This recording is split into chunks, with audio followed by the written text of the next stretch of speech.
Hi guys, my name is Nick O'Leary and today we are going to look at another tips and tricks video, but we're going to focus this on the MBUX system.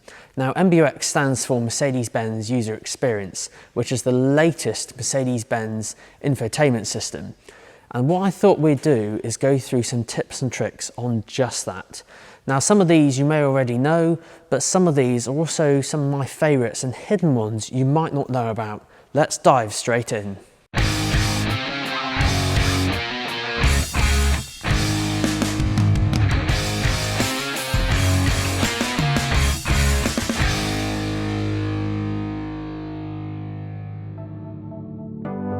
Right now guys, as I always say at the start of my videos, just want to double check the specification of your Mercedes-Benz. Some of the things I might refer to today might not be on your car, so just do bear that in mind. I'll leave a few comments in the description down below outlining which cars do have MBUX.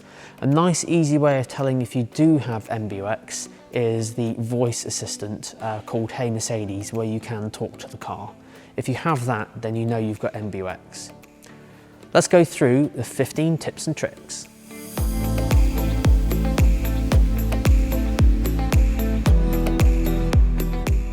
Right now guys, so tip and trick number one.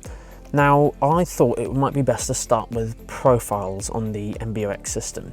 So profiles, basically, if you imagine like a Windows computer or a Mac or something like that, you probably have your own login with your own password.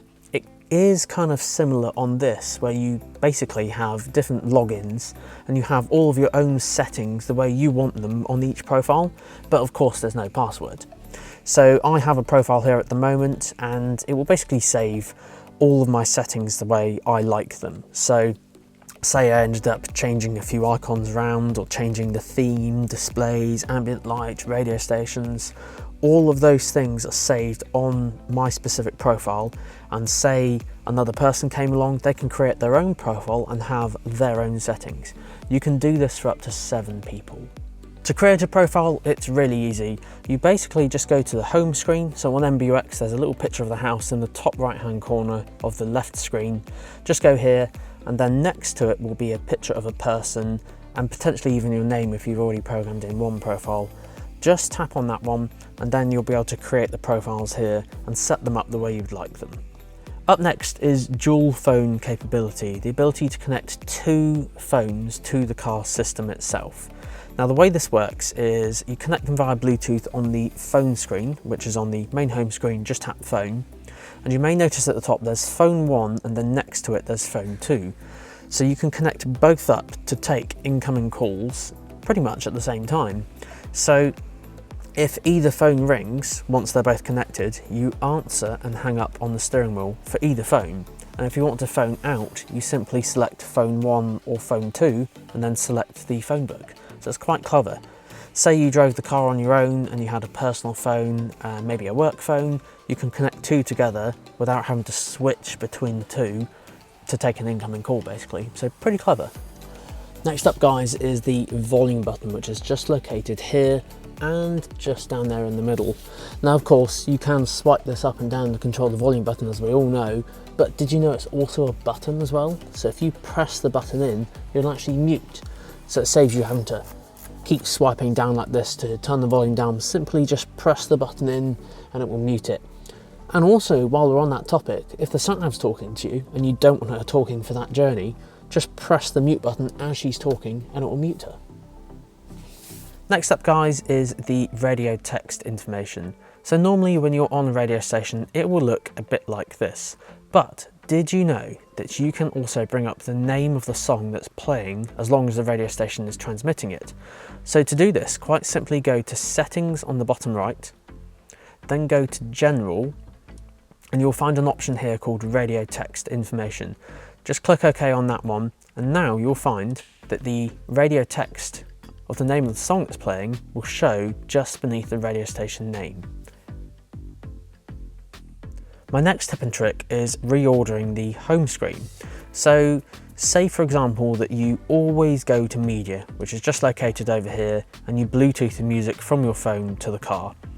If we go back to the home screen, you can actually put your finger onto the screen and hold and move these icons around and put them in any order that you fancy. So maybe you wanted phone then media, and then maybe you want radio just to the left of that. You can personalize the home screen exactly the way you'd like it. Next up, we've got changing the theme on MBUX. So to do this, you can basically just navigate on the left screen all the way to a thing called Settings. And then in here, you'll want to go to System on the far right hand side, and then go to Styles and Display. In here, you will have 1, 2, or maybe even 3 options to change. In this particular car, there are 3 themes. So you have Classic, Sport, and Progressive. Classic is what you see here with the kind of turquoisey blue theme. Going to Sports, you then have kind of a bit of dark green with yellow and red. And Progressive goes all digital with a bit of blue and slight bit of orange in the theme as well. And while we're on the topic of changing the themes, you can also change the content of the instrument cluster. The instrument cluster is the one that's behind the steering wheel, and you can change on cars with the big screen, the left-hand side, the center, and the right-hand side. And to do this, you'll be using the steering wheel here. So you just swipe this one left and right to view each part of the dashboard. And say I want to change the left side, I'm just going to move the cursor over to the left-hand side just by swiping, and now swipe up and down, and you can view different things on this dial. Say I wanted to have my music playing on the left there. If I swipe that to the right, I can now change the middle part. So I can change this and put the speed nice and big in the middle, and then if I go to the right, you can then view and change things over here. So let's have maybe the sat nav over there. So you can change this as well as the themes to really personalize and choose what you want behind the wheel. Next up, we've got Mercedes Me. Now, all new Mercedes-Benz over the past few years do have Mercedes Me, but it's extremely important that it's linked to your Mercedes Me ID or Mercedes Me account. This enables your live traffic to work and of course get map updates. And it does do some extra things via an app as well, but it's not free on every car, so it's best again to check the specification of this. I have actually already made a video on Mercedes Me, so if you click on the pop-up banner, it will take you straight to that video and we'll show you exactly what Mercedes Me does. And while we're on the topic of Mercedes Me, you can also get the car to send internet to a device. So things like maybe a phone or a tablet or something on a road trip. It's mainly used for road trips or potentially with friends or family while you're driving. The car can send internet to their device. I have actually made a video on how this works already. So if you click on the pop-up banner up above, it will show you exactly how that works. My next tip and trick is extremely useful if you have small children in the car, and they might just catch on to the fact that the car has a voice assistant in the car called Hey Mercedes. How may I help you? Now, if you're trying to drive, that might be quite annoying when they keep on saying the M word. So what you can do is navigate all the way to Settings on the far right hand side, go to System, then go to Linguatronic. In here, you can switch off the activation of the phrase. So if I switch this off, I can now say, Hi Mercedes, or Hey Mercedes, and nothing will come up in the car. But don't worry, the feature's not completely switched off. Say you're driving down the road and you have the sat nav on, and you still want to use that feature without saying the word because you've switched it off. On the left side of the steering wheel, there's a picture of a voice. Just nudge this up, and you'll get the same functionality as you had before. Now, one of the most useful tips and tricks is adjusting the parking sensor volume and pitch. And you can also adjust when it beeps at you. So to do this, go all the way to Settings on the far right hand side, then go to a menu called Assistance, usually the second one along at the very, very top here. In here, you can go to Camera and Parking, and just scrolling down a tiny bit, you can change the volume of the sensors. You can adjust these all the way up to +5, just in case you need to make them a little bit louder.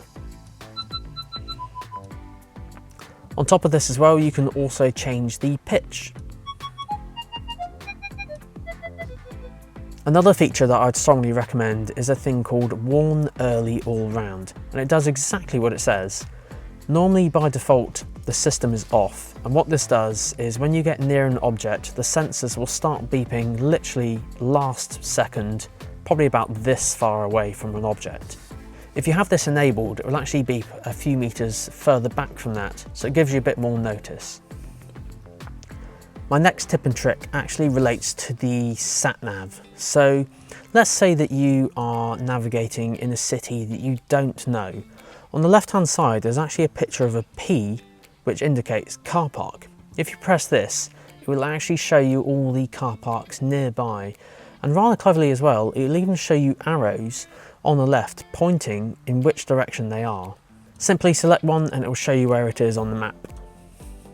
On top of this as well, if you happen to be on reserve fuel, you can also find a picture of a fuel pump over here, and you can select this and it will show you all the nearby fuel stations.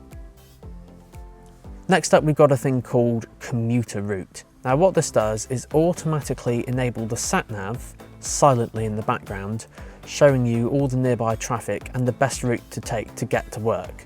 Now this happens automatically if you've enabled this feature, but it does require you to have your home and workplaces set up in the sat-nav, as well as logged into your own profile. To enable Commuter Route, simply go to Navigation, then go across to Settings, and then go down to Advanced. In here you'll be looking for a thing called Route, and then scroll all the way to the bottom and you'll see Activate Commuter Route. Once this is enabled, simply just make sure you've got your home and work places set up in the sat-nav and saved as your favourites. Every day when you go to work, the sat-nav will automatically start and show you the arrival time and the best way to get to work. But the best thing about this is that it doesn't enable the voice when it's on this mode, so it simply shows you the route in the background without the sat-nav talking. For this next tip and trick, you'll need a thing called Augmented Reality. And what Augmented Reality does is basically show you a live camera feed of the road ahead in front of you on the screen. And when you get to a turning on your sat-nav, it will actually render a blue arrow on the live camera feed showing you exactly where to go. It's quite clever, but there is a tip and trick for the people who have that feature. Now you'll find sometimes when you go to some traffic lights that they're not in the most visible position, and sometimes you have to stretch to try and see them. So what you can do if you have augmented reality is enable the camera to come on automatically when you get near some traffic lights. To do this, simply go to Settings, then go to Advanced, and you'll be looking for a menu called Augmented Reality. In here, you can enable the traffic light view. So if you enable Automatic, this will then show you the traffic light view on the screen itself, so you don't have to stretch looking for that awkward view of the traffic light. And my final tip and trick today, guys, is a hidden feature found on the cruise control and speed limiter on all new Mercedes-Benz. This applies to all new Mercedes-Benz that have the cruise control and speed limiter on the right-hand side of the steering wheel. And for those of you that don't know, on these three buttons from left to right, the left-hand side does the cruise control and limiter, so you select what you want first. The middle one that says Set enables you to turn that feature on after you've chosen what you want, and the right-hand one is Resume and Cancel depending if you nudge up or down. But there is a hidden feature on here. If you look really closely at the far right-hand button, it says Res for Resume, but then it says / and it looks like it's a picture of a traffic sign. And what this does is when you have traffic sign assist enabled on the car and you have your sat-nav showing you a speed limit on the screens, when you've driven past that speed limit and you press up twice, it will actually put the cruise control or limiter to the speed limit that the car has detected on the road. So what this symbol over here refers to is basically cruise control or limiter for the speed limit on the road. So you can actually get it to copy from the car itself to the cruise control or limiter. Very, very, very clever. And there we go, guys, that concludes today's video on MBUX tips and tricks. If you liked what you saw, do hit that like button down below and do hit that subscribe button if you want to see any more future videos that I upload to my YouTube channel. Leave a comment down below if you'd like to see any particular topic of Mercedes that may be of interest. I'll see what I can do for any future videos. Until next time, we'll see you all then.